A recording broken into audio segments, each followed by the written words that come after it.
వద్దన్న వస్తున్న కరోనా. మే 26 ఉదయం గవర్నమెంట్ రిలీజ్ చేసిన డాటా ప్రకారం ఇండియాలో 1000కి పైగా యాక్టివ్గా ఉన్న Covid cases Kerala, Maharashtra and ఢిల్లీలో చాలా స్పీడ్గా పెరుగుతున్నాయి. ఢిల్లీలో 104 కోవిడ్ కేసెస్ నమోదయ్యాయి. మే 19 నుండి 26 వరకు ఢిల్లీలో 99 కేసులు నమోదయ్యాయి. ఇండియాలో టోటల్ గా 1010 కేసెస్ ఉన్నాయి. లాస్ట్ వారంలో 753 కొత్త కేసెస్ రిజిస్టర్ అయ్యాయి. ఇండియాలోనే ఎక్కువ కోవిడ్ కేసులు కేరళలో ఉన్నాయి. ఇక్కడ గత వారంలో 335 కేసెస్ రిజిస్టర్ అయ్యాయి. మొత్తం కేరళలో 430 కేసెస్ ఉన్నాయి. మహారాష్ట్రలో మొత్తంగా 210 కోవిడ్ కేసెస్ ఉన్నాయి. లాస్ట్ వారంలోనే 154 కేసెస్ వచ్చాయి. గుజరాత్ లో 83 కోవిడ్ కేసెస్ నమోదయ్యాయి. ఆంధ్రప్రదేశ్ లో 4 కోవిడ్ కేసెస్ నమోదయ్యాయి. తెలంగాణలో ప్రస్తుతం 1 కేసు రిజిస్టర్ అయ్యింది. అండ్ ఇక్కడ పెరుగుతున్న కేసులను మీరు చూడవచ్చు.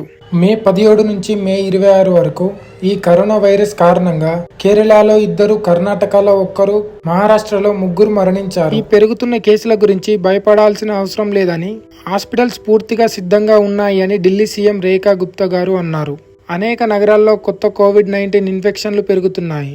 ఈ నెలలో కొత్త కేసులు నమోదయ్యాయి. అయితే చాలా కేసెస్ నార్మల్ గానే ఉన్నాయి. ఇండియాలోకి కొత్తగా కరోనా వేరియంట్స్ వచ్చాయి.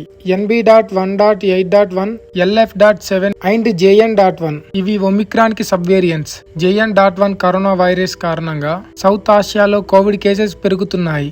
మళ్లీ ఇండియాలోకి తిరిగి వస్తున్నట్లు కనిపిస్తుంది. దీనితో ఢిల్లీ, కర్ణాటక అండ్ ఆంధ్రప్రదేశ్ వంటి రాష్ట్రాలు గవర్నమెంట్ హాస్పిటల్స్ ని అప్రమత్తం చేశాయి. సౌత్ ఆసియాలో కోవిడ్ కేసెస్ పెరుగుదలకు JN.1 వేరియంట్ చాలా యాక్టివ్ గా ఉన్నప్పటికీ దీనిపైన ప్రపంచ ఆరోగ్య సంస్థ WHO దీనిని ఇంకా ఆందోళన కలిగించే విషయమని చెప్పలేదని ఎక్స్పర్ట్స్ చెప్తున్నారు. ఇది వచ్చిన వారు సాధారణంగా 4 రోజుల్లో కోలుకుంటారు. కొన్ని సాధారణ లక్షణాలు జ్వరం, ముక్కు కారటం, గొంతు నొప్పి, తలనొప్పి, అలసట అండ్ శ్వాస తీసుకోవడంలో ఇబ్బంది ఉంటుంది.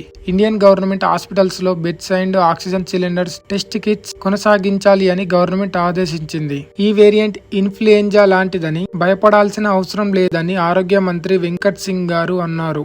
అయితే హాస్పిటల్లో చేరి చెకప్ చేయించుకునే వాళ్ళు తక్కువగా ఉన్నారు. శ్వాస తీసుకోవడంలో ఇబ్బంది ఉన్న వారందరూ కోవిడ్ టెస్ట్ ఖచ్చితంగా చేయించుకోవాలి. అన్ని ఆరోగ్య కేంద్రాల్లో తగినంత మెడిసిన్స్ ఉన్నాయని ఆరోగ్య శాఖ తెలిపారు.